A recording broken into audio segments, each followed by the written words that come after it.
Hello everyone and welcome to Only IAS. स्वागत है आपका हमारे इस वीडियो में जहां हम डिस्कस करेंगे 2020 यूपीएससी के टॉपर शुभम कुमार की मेंस मार्कशीट और उनके मार्क्स के ब्रेकअप के बाद। ये इंपॉर्टेंट इसलिए है क्योंकि अगर हम इनकी मार्कशीट को देखते हैं हमें एक ब्रॉडर आइडिया होगा कि कौन से एरियाज हैं जहां कंसिस्टेंटली अगर आप स्कोर कर पाते हैं तभी आपकी रैंक बहुत ज़्यादा इंप्रूव होती है। ऑब्वियसली हमें पता है कि ऑप्शनल इंपॉर्टेंट है, एसेज इंपॉर्टेंट है, पर कितने वो इंपॉर्टेंट है वो इस मार्कशीट से अगेन हमें देखने को मिलता है। इस मार्कशीट को अगर हम गौर से देखें तो हमें दिखता है कि इनके ऑप्शनल के मार्क्स 320 हैं।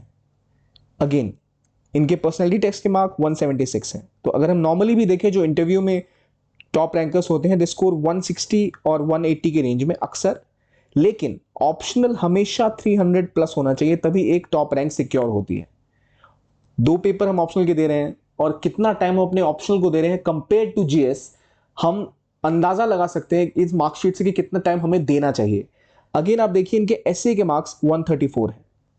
एसए बहुत ही कम एफर्ट में बहुत ज्यादा आउटपुट लगातार दे रहा है, जो इस बात को अगेन प्रूव करता है कि आपको एसए और ऑप्शनल में ज्यादा टाइम देना चाहिए। इनके पर्सनैलिटी टेस्ट के मार्क्स जनरल हैं, एवरेज मार्क्स हैं, जो अगेन ये प्रूव करता है कि अगर आपको बेहतर परफॉर्म करना है तो आपको टेंशन इंटरव्यू के बाद में मेंस की पहले लेनी चाहिए। और जो लोग नेक्स्ट ईयर के लिए तैयारी कर रहे हैं, जो अगले मेंस को टारगेट करेंगे, जो प्रीलिम्स पास करने वाले हैं, जो उसके बाद टारगेट करेंगे मेंस को, उनके लिए इंपॉर्टेंट है अपने टाइम फ्रेम में इस मार्कशीट का एक खांचा बना लेना कि अगर हम ऐसा परफॉर्म करेंगे तभी हमारी टॉप रैंक सिक्योर होगी। वो मैं इसलिए नहीं कह रहा कि सिर्फ इनकी मार्कशीट हम देखें, अगर हम पिछले 2 साल के जो टॉपर्स रहे हैं कनिष्क कटारिया और प्रदीप सिंह, उनकी मार्कशीट को भी देखें तो आप ऑप्शनल में देखिए कितने मार्क्स आ रहे हैं। इवन प्रदीप कुमार ने भी 300 प्लस स्कोर किया था और कनिष्क कटारिया ने तो काफी ज्यादा स्कोर किया था, 350 प्लस मार्क्स थे इनके ऑप्शनल में।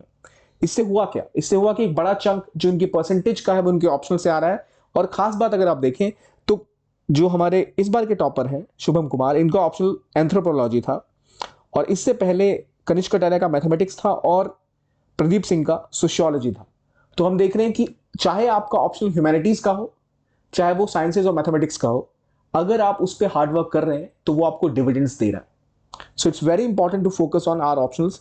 अगेन पर्सनैलिटी टेस्ट जैसे मैंने बताया 179, 160 और यहां हम ऊपर देख ही चुके हैं 176। सो what is the main factor in all these mark sheets are that they are scoring well in optionals, they are scoring well in essays।